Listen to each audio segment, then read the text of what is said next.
अस्सलाम वालेकुम dear students, hopefully you all are fine with good health. उम्मीद है आप सब खैरियत से होंगे।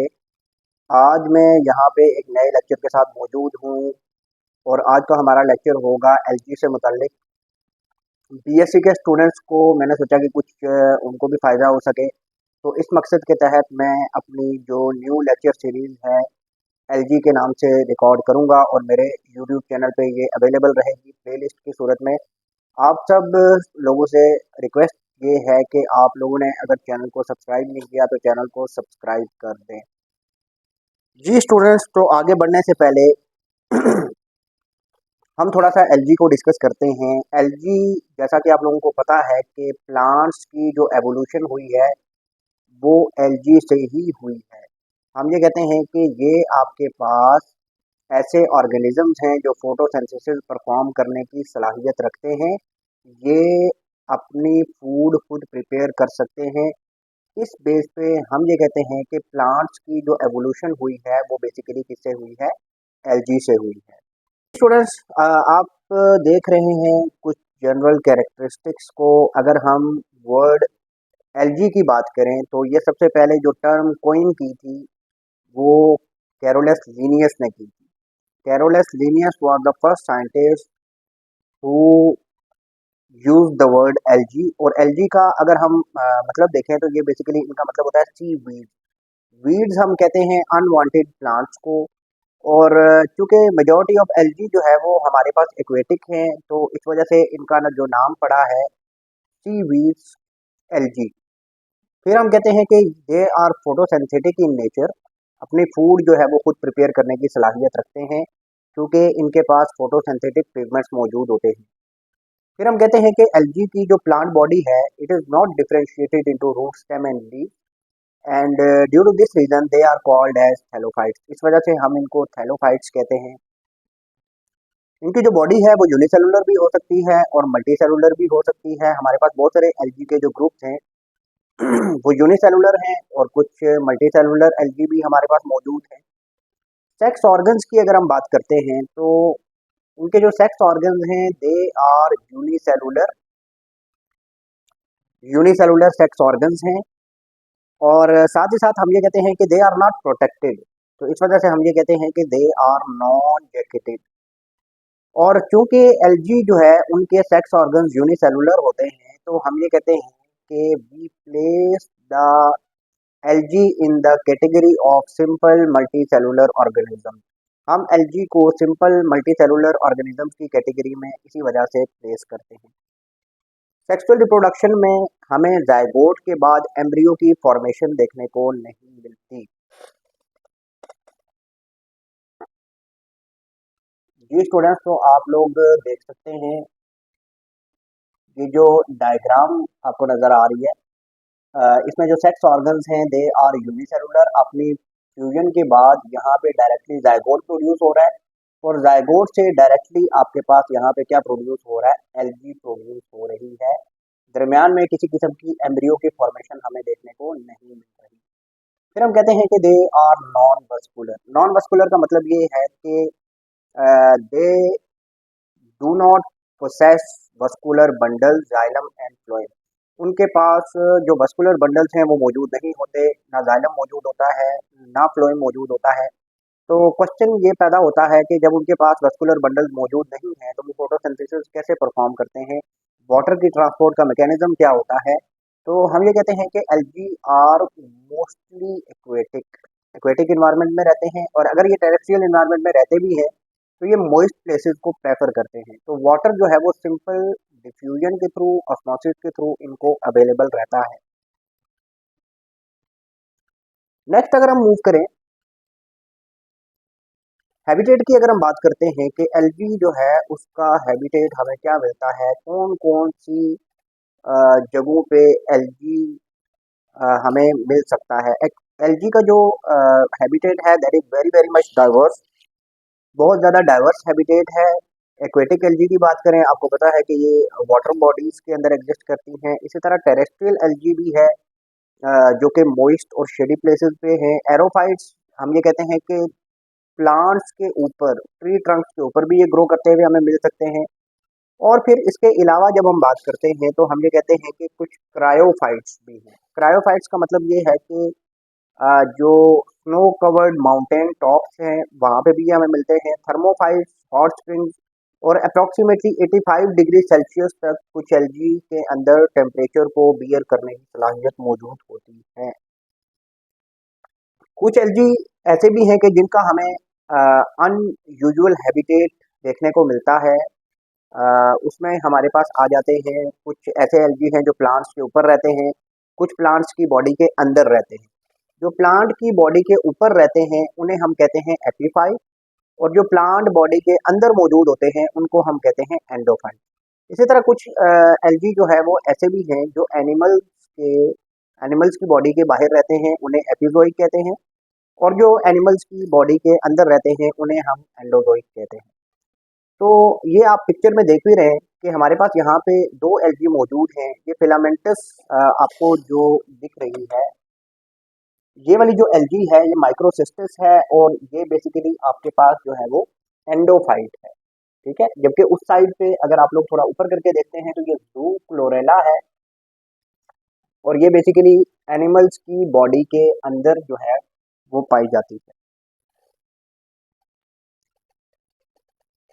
थैलस की अगर हम बात करें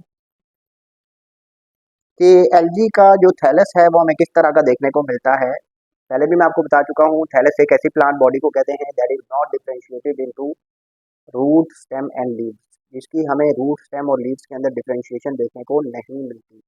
तो हम ये कहते हैं कि बहुत सारे एलजी ऐसे हैं जो यूनिसेलुलर हैं, कुछ ऐसे भी हैं कॉलोनियल कॉलोनीज की फॉर्म में रहते हैं। कॉलोनीज की अगर हम बात करते हैं तो ये आप देख रहे हैं बॉल बॉक्स का स्ट्रक्चर जो है ये आपको कॉलोनियल देखने को मिलता है।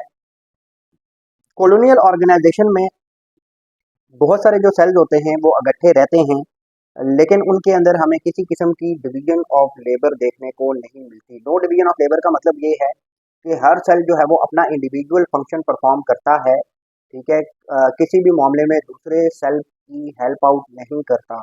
यानी हमें जो ड्यूटीज हैं वो डिफाइन नहीं मिलती, बल्कि हर सेल इंडिविजुअली अपना फंक्शन परफॉर्म करता है। इसी तरह हम कहते हैं कि उनकी फिलामेंटस भी है। फिलामेंट आप देख रहे हैं ऊपर, यहाँ पे आपको ये जो एलगी की शेप दिख रही है ये फिलामेंटस है। इसी तरह हम ये कहते हैं कि उनकी बॉडी हेट्रोट्राइकस भी हो सकती है, यानी प्रोस्ट्रेटली भी ग्रो कर सकती है और अपराइट भी ग्रो कर सकती है। अगर हम एल्गल सेल के स्ट्रक्चर की बात करें तो हम ये कहते हैं कि यहाँ पे हमें दोनों तरह के स्ट्रक्चर देखने को मिल जाते हैं। प्रोकैरियोटिक सेल ऐसे होते हैं कि जिनके अंदर कोई मतलब उनके अंदर हमें ट्रू न्यूक्लियस देखने को नहीं मिलता। मेम्ब्रेन बाउंडेड ऑर्गेनेली जो प्रोकैरियोटिक एल्गल सेल हैं उनके अंदर एब्सेंट होते हैं। जबकि यूकैरियोटिक सेल की अगर हम बात करें तो उसमें वेल डिफाइंड न्यूक्लियस मौजूद होता है। आप लोग देख सकते हैं कि यहाँ पे न्यूक्लियस मौजूद है, जबकि इस केस में किसी किस्म का कोई न्यूक्लियस मौजूद नहीं है। जो जेनेटिक मटेरियल होता है प्रोकैरियोट्स के केस में that is freely dispersed in the cytoplasm. फिर हम कहते हैं कि यूकैरियोट्स के अंदर जो मेम्ब्रेन बाउंडेड ऑर्गेनेली हैं वो प्रेजेंट होते हैं, प्रोकैरियोट्स के अंदर मौजूद नहीं होते। प्रोकैरियोटिक एल्गी की अगर हम बात करें तो हमारे पास एग्जांपल आती है ब्लू ग्रीन एल्गी की, जिसको हम सानोबैक्टीरिया भी कहते हैं। अदरवाइज सानोबैक्टीरिया के अलावा जो बाकी एल्गी हैं वो यूकैरियोटिक हैं। एल्गल पिगमेंट्स आप लोगों को दिख रहे हैं। हमने पहले ही बात की कि algae are the organisms which have the capability to perform photosynthesis. Photosynthesis perform कर सकते हैं। हम ये कहते हैं कि उनमें जो क्लोरोफिल मौजूद हैं, apart from A B they also have the C D and E chlorophylls. ठीक है, chlorophylls A B C D और ई मौजूद हैं यहाँ पे। यहाँ पे कुछ एसेसरी पिगमेंट्स भी मौजूद हैं जिनको हम कैरोटिनॉइड्स कहते हैं। कैरोटिनॉइड जो है उनमें हमारे पास कैरोटीन्स हैं, ज़ैंथोफिल्स हैं, फाइकोबिलिन्स हैं।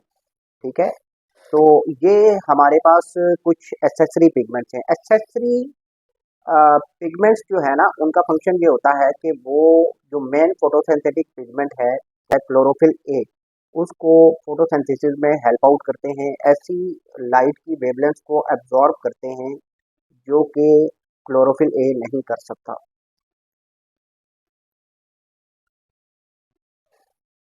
क्लोरोफिल का स्ट्रक्चर स्टूडेंट्स आप लोगों को पता है कि वो बेसिकली उसमें हमारे पास पोरफ्रिन हेड होता है और फाइटोल टेल होती है। मैग्नीशियम जो है वो सेंट्रल पोजीशन पे मौजूद होता है।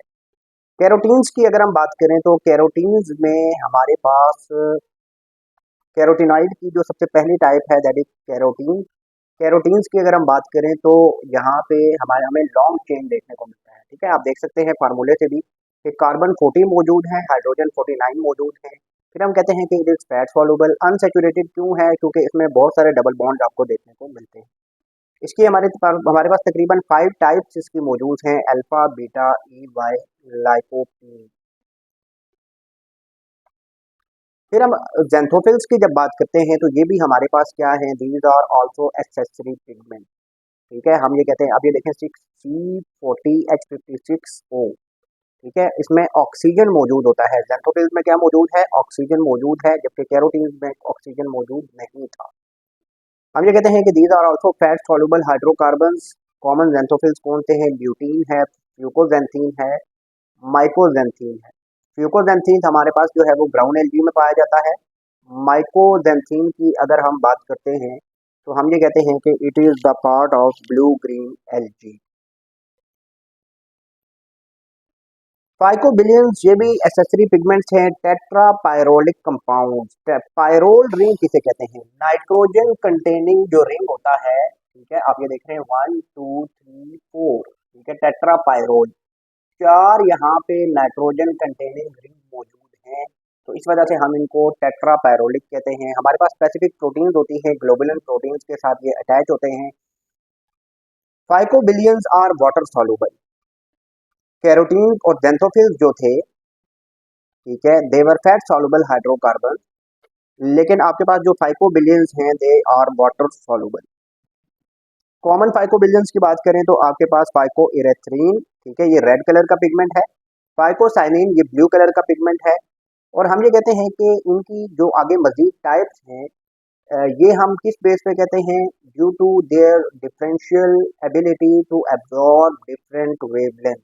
ठीक है, उनकी जो डिफरेंट वेवलेंथ हैं उनको एब्जॉर्ब करने की कैपेबिलिटी डिफरेंट है, तो इस वजह से हम ये कहते हैं कि हम इनको मजीद जो टाइप्स हैं, और कॉमन जो हमारे पास फाइको इरेथ्रीन है वो आर एंड सी है। इसी तरह फाइकोसाइनिन आर एंड वाई है।